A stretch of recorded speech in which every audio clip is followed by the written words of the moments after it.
Hi, my name is Tim, and I'm a van dweller. That means I spend all, or at least part of my time, living in my van. One of the things I love to do as a van dweller is travel the West Coast.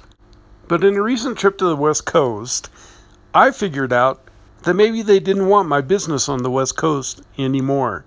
That's because everywhere I needed to park was marked no overnight camping, day use only, no camping, no parking. Wow, that was really discouraging. You gotta know, these regulations were really aimed at me. They're really aimed at van dwellers. For some reason, they think that people who live in their car have no money. We're vagabonds. We're people who live on the street. And really, nothing is further than the truth.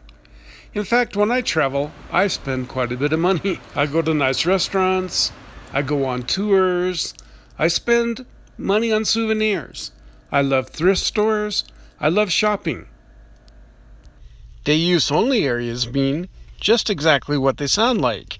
You can only use them during the day, and sometimes a little bit at night. But usually by 11 o'clock every night, no one's allowed to be in those areas. You can just imagine the guy who thought that one up, sitting on the couch, smoking a cigarette, or sitting in the donut shop, not really wanting to have to spend any extra time serving the public. You know the kinds that I'm talking about. Those are the day use only thinkers. You can hear the city council guys sitting around the table, smoking their cigarettes, talking. Hey, Herbert, we used to pay 2 cops to stuff their mouths full of donuts all night long. Now that we have day use area only, we only have to pay 1 cop.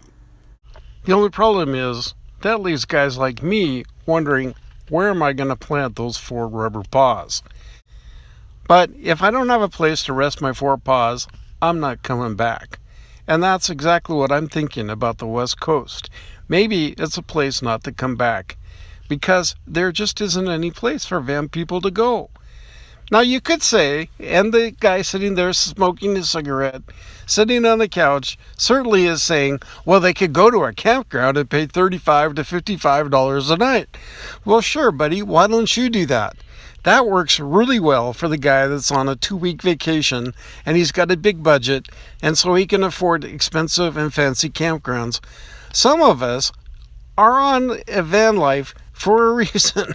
We don't want to spend our time next to somebody who's running their generator all night. We don't want to spend our time or our money in expensive campgrounds. We'll spend our money somewhere else, a seafood house, or Heroes, or whatever it is. Or we'll go on a tour. There are a lot of places I'd like to spend my money, but it isn't at $35 to $55 a night in an RV park. Part of it, too, is I'm doing this on more of a full-time basis. That means I'm around to spend a lot more money on your restaurants, your factory outlets, your mechanics, in all the places one spends money. But it also means that I don't want to throw $1,200 to $1,500 away every month in rent. But just when you thought it couldn't get worse, sure enough, they thought up a new one.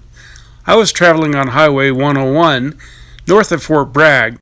What it said was, camping only.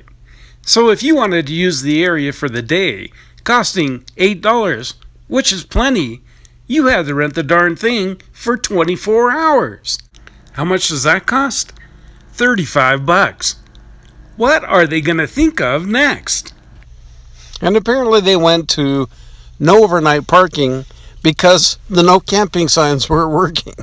People were saying, well, I'm not in a tent and I'm not camping, I'm just parking. So now they say no overnight parking. Well, heck, why don't they just say no tourists? Why don't we just keep our money and go somewhere else? Like there are a lot of places. I just spent the last week traveling through Idaho, Montana, Wyoming, hot springs, views to die for. And there weren't very many no overnight parking signs. Hey, West Coast, if you want us to spend our money and come to see you, you need to help us solve this problem. It's a pretty easy problem to solve. Why don't you have parking areas, maybe with a 48-hour limit?